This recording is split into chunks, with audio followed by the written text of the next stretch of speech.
തിരുവനന്തപുരത്ത് ഫോർട്ട് ആശുപത്രിയിലായിരിക്കുന്ന സമയത്ത് ആക്രമിക്കപ്പെട്ടത് അന്ന് ആ വാർത്ത ഞാനിപ്പോഴും ഓർക്കുന്നുണ്ട്. പക്ഷേ അത് അവസാനിക്കുന്നില്ല. ഡോക്ടർമാർക്കെതിരെയുള്ള അതിക്രമങ്ങൾ അവസാനിക്കുന്നില്ല. വന്ദന ദാസ് എന്ന ഡോക്ടറുടെ കൊലപാതകത്തിന് കേരളം സാക്ഷ്യം വഹിച്ചു. ഇപ്പോൾ പക്ഷേ നമ്മൾ ബംഗാളിൽ നിന്ന് കാണുന്നത് അതിലും ഭീകരമായ കാര്യമാണ്. ഒരു ഡോക്ടർ അതിക്രൂരമായി ബലാത്സംഗം ചെയ്യപ്പെട്ട് കൊല്ലപ്പെട്ടു. ആ കൊല്ലപ്പെട്ടതിന് ശേഷവും യാതൊരു തരത്തിലുള്ള നടപടികളും ഉണ്ടാവുന്നില്ല. പ്രതിഷേധിക്കുന്ന ആളുകൾ വീണ്ടും ആക്രമിക്കപ്പെടുന്നു. അങ്ങനെ നമുക്ക് ഒരു ദുസ്വപ്നത്തിൽ പോലും ആലോചിക്കാൻ കഴിയാത്ത ഭീകരമായ കാര്യങ്ങൾ അവിടെ അരങ്ങേറുമ്പോൾ ഒരു ഡോക്ടർ എന്നുള്ള നിലയിൽ എന്താണ് സമൂഹത്തോട് പറയാനുള്ളത്?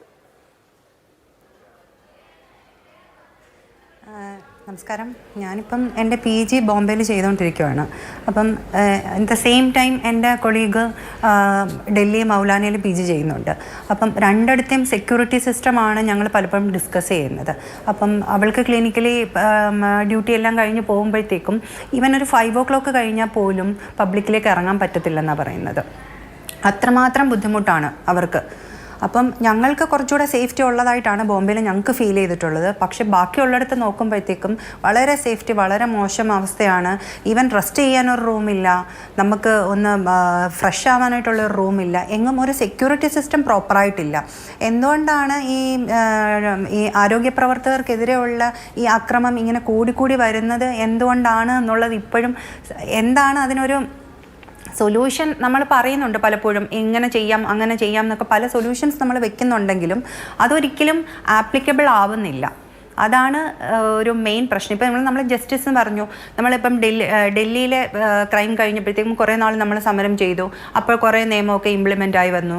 അത് കഴിഞ്ഞ് പിന്നെയും ഇത് ക്രൈം ഇങ്ങനെ കണ്ടിന്യൂ ചെയ്തുകൊണ്ടേ ഇരിക്കുകയാണ്.